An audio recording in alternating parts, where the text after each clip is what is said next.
Alright, I'm making some bake.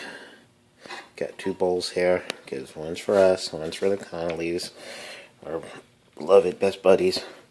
So I'm starting off with about 2.5 tablespoons of butter. Put it in the microwave so it will melt down 30 seconds, but it's not really going to take 30 seconds. So that's what it looks like, first ingredient. Alright, oven is preheated at 350. I've got two bowls with 2.25 or 2.5 actually tablespoons of butter. And I just used regular stick butter that you would for baking. Here's the recipe card I'm working with. That's the ingredients. And that's how you do it. A little convoluted, but that's the recipe. Alright, so we've got the butter. Next thing we're going to do is add our sugar. It says here that it's 1 to 1.5 cups. Pretty much we'll get about 1.5 cups. Anything more will be too sweet. Alright, now looking at it, I think 1 might be fine. Alright, we'll do the 1 cup for both. I like to mix it in just to see the sugar and the butter gets mixed in good.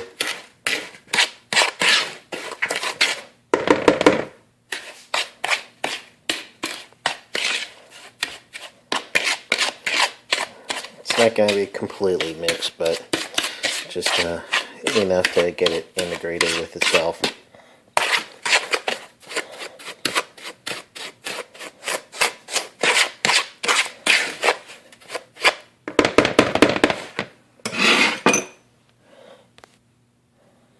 Alright, next it's salt, 1/4 teaspoon of salt, I do that. And then the flour on the top layer until it's kneadable and not sticky. Very important. So we'll work on those two next. Alright, that's the salt I used. And I did it with just 1/4 teaspoon. Put them in both. And I'm just going to make sure they're in there good enough. So again, just going to stir it around.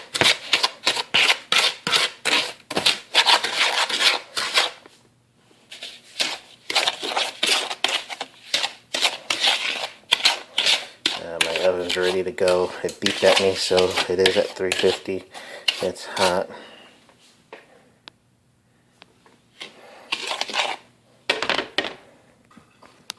Alright, the recipe says on the flour that you should have flour to kneadable and sticky consistency. Notice it doesn't say 1/2 cup, 1/4 cup, any kind of cup. That's what it says. Add flour to the top layer till kneadable, not sticky. So this is how I interpret that. Just throw it on.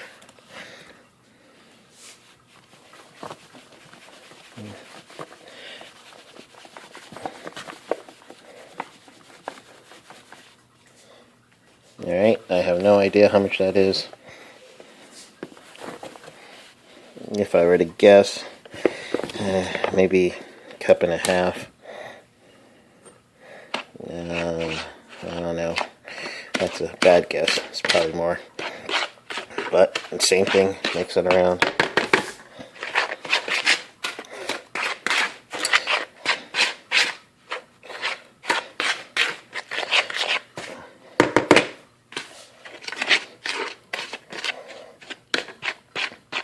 Alright, I make a nice little volcano hole. I don't know why. Maybe I saw my dad do this once. I don't know, but that's what I do.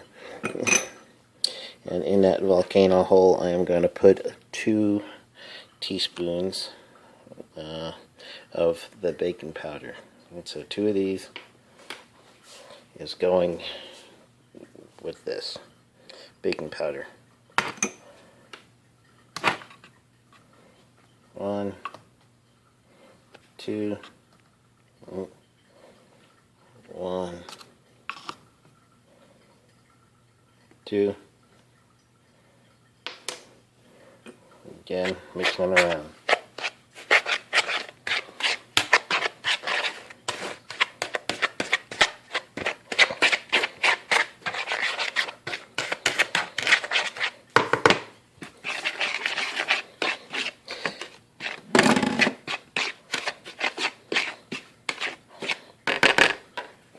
Alright, and that's the moist part, the dry part. Now we gotta add the water. So, got a cup of water right here. Just gonna pour it in. And I'm just gonna keep mixing until I see the consistency change.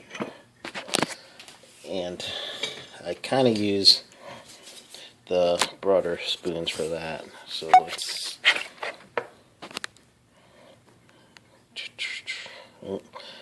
I zoomed in by accident. Alright.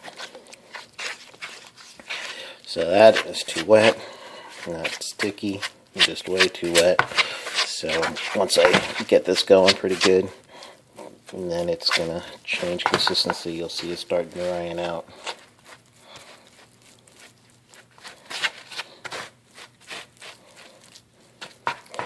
See, if Sierra was up, I'd have her hold the camera, but she is sleeping.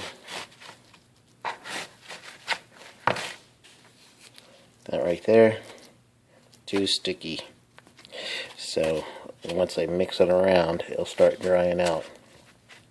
So I'm going to put you on pause and then get it to a better consistency. Alright, that's the consistency. Good consistency. So stick to the spoon. Not too dry.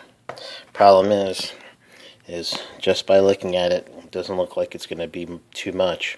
So I'm going to have to add more flour and some water to get it back to this consistency here. And make a little bit more because it'll be too small and too sweet. Alright, I added more flour. I didn't add any more water. I'm going to try not to add any more water. I may just splash some more, but probably not more than a 1/4 cup if I need to. Alright, so this is what it looks like with a little more flour, no more water. And we're at the consistency where I'm going to have to knead it by hand like you do regular bread. So that's basically what it is. I may need to add more flour because it is still a little sticky, but I will have to do the regular bread kneading with it next, you know, where you kind of fold it over and fold it over like you do when you're making homemade bread. So I'm going to do that. I need 2 hands. I'll come back when I'm done. Alright, that is the consistency I like, and it looks like it's good enough to fill the pan. It'll rise to make one good size bake. So I'm going to do it with this next, and then that should do it. And I will put them in 2 different pans as a test too. And I think one pan is actually better than the other, and I'll know for sure because I need to bake these simultaneously. So we will find out for sure with this test. Alright, the one-handed kneading, so I can show you what the kneading looks like. This is very sticky, so I'm gonna have to keep adding flour to this one. Normally I'd be doing this with 2 hands, but I needed one to hold the camera. So I'm gonna add some more flour. This is really sticky as opposed to this one. You can kind of feel the coldness of the water, but it is super sticky. I like it to be some sticky, but like this, it's super sticky. So I gotta use 2 hands again, so it's gonna be hard washing the one hand. But let's do this, get this done. All right. Alright, here's what I got. Number 1 in the white dish. Number 2 in the tannish dish. You can only really tell them when you have the colors side by side. Alright, I'm going to put number 1 in this like bundt pan type, bundt cake type pan. And the other one in a regular cooking pot. So the difference is really going to be the thickness of the walls. And this one's real thin, so presumably this is going to make it cook faster, and it might burn or at least cook the bottom crisper. And this one will cook slow, so the insides might not cook as thoroughly through as this one, so this one will make it cook longer. So I got to find a happy medium between the two of them, where this one cooks through really well, but the bottoms and the sides get a little crispy. This one, bottom and sides are perfect, but you have to kind of cook it longer. I usually do it about half. Alright, so I am back, still where I left off. What I'm going to do now is I'm going to spray the pans, and just using regular canola oil spray. So I sprayed the pans, and then I throw a little flour on the back, and this whole time we're baking. So that's doing good. So spray the bottom, spray the sides, same thing here, sides, spray the bottom. Because I'm going to end up having to flip it midway, so I want to make sure that they work good. Alright, white is going in the bundt pan. Ugh. Yeah, it's too sticky. I'm going to have to flip it with a spoon, so I need 2 hands for that. So white is going in that one, the tan is going into this one. So we'll see how that works. Alright, so I got them in. I spooned them out with a little spoon, just got on the bottom and spooned them when I tipped it. I tipped it over, so I was kind of like spooning out this way and got it out. So what I do now is I just spread it out so it's going to fill the whole diameter of the pot. So you just spread them out. So I'm going to spread them both out like that.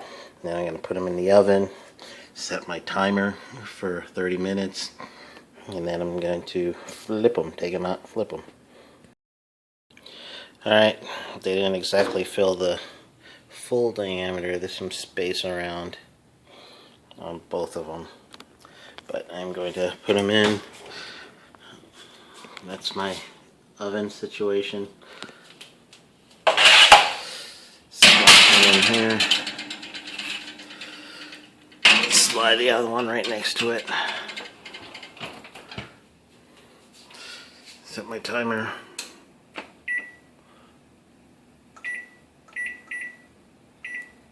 $30 minutes. Alright. See you in 30 minutes. 3 minutes and 20 seconds left. I'm going to check on the bake, see what it looks like. Fogged up the screen. Okay.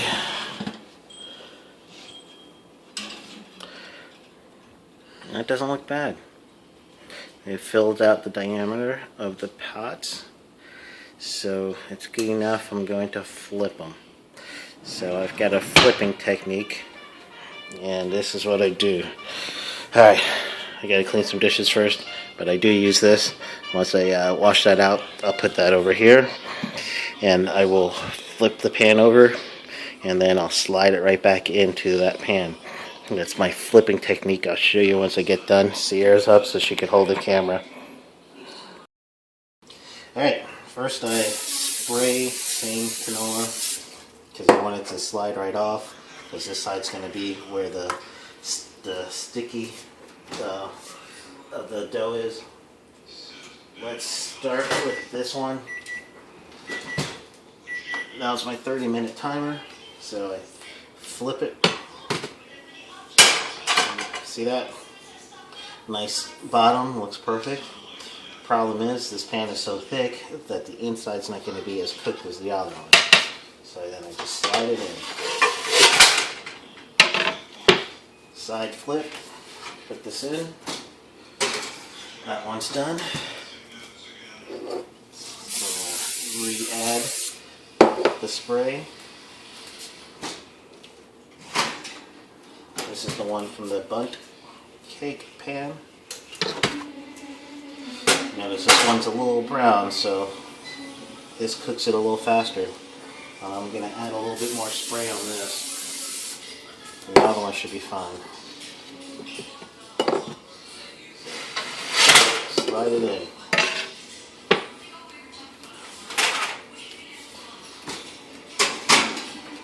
Alright, so you're bring it up. So I'm going to add the timer. This time, since it's cooked on a half hour on one side, I'm really only going to need about 15 minutes on this side. And then I'll check it. Okay. Alright, time to check it out. It should be done. Alright, I'm impatient. I'm not going to wait the last 1 second. No, I can't wait. Alright. Let's see how it came out. What? Talking to myself on the camera. Oh, sorry. Oh, yeah. Alright, that one, I honestly can't remember what color pan these things were. I think that one was the white and that one was the cream. So I'm going to flip it onto here one at a time. It looks not bad.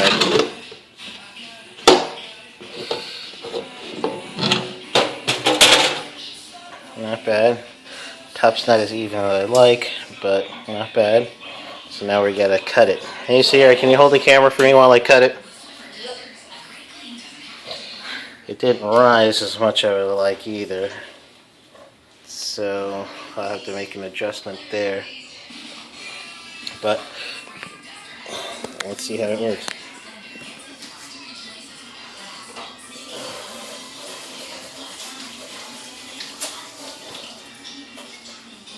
Okay. I usually cut it this way. Yeah, it didn't rise much. Ow. Hot.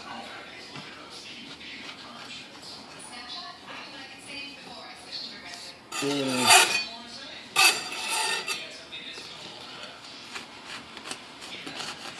I'm not happy about it not rising.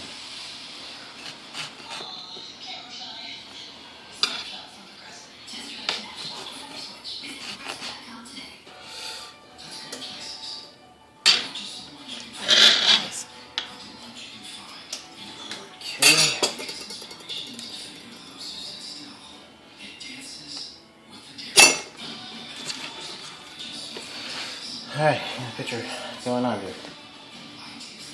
Take a look. Alright. So it came out fairly good. Try a piece. It's thin there. It's really thick there. And thick there. Not tremendously sweet. Could use a pinch more sugar. But other than that, I think that one came out decent. So I'm going to butter the top.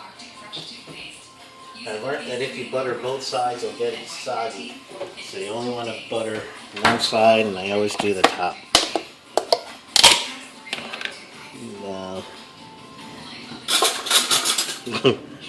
Pretty good, Sierra. Okay, and the top happens to be thicker, so I'll work it out pretty good. And I'm using spreadable butter. Well, that's it, nothing fancy. But it's not spreading as good as spreadable butter should. So it's the anti-spreadable butter for spreadable butters. Say that 10 times. Okay. It's just cool enough so now I can handle it a little better. Pop that on top. And I'll cut it.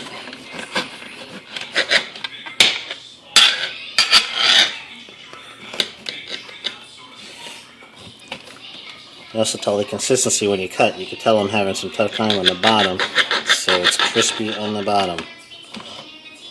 And that's probably because I did the bottom half for a half hour while the top half's only 15 minutes, and this one was the one in the bundt pan, the bundt cake pan. So that's, I wonder if the other pan is going to give me the same issue. So I will know which one to cook with more after we finish this little test. Yeah, I don't like that one. Alright, Connolly's, we're going to split this. You guys get half of this one and we get half of the other one. So completely fair. So we will both experience both sides of this bake. Alright, that's how I cut it. So I'm going to slide this onto a plate and then we'll work on the other one. And you can stop it here. Alright, let's cut through this one. I got the top on it. Let's see how this one cuts. Yep. The bottom broke right off. So this one is a little flakier. I'm not too sure the difference. We use the same ingredients. So it could be the pan itself or maybe the consistency, but it's breaking apart on the bottom fairly easy. So hopefully when you put it together it's gonna come out good, but it actually tastes fine. I want to cut a little off, so that's a small piece. Flip it, and that's a big piece to offset that one. I didn't do it on purpose. Alright, deal, done.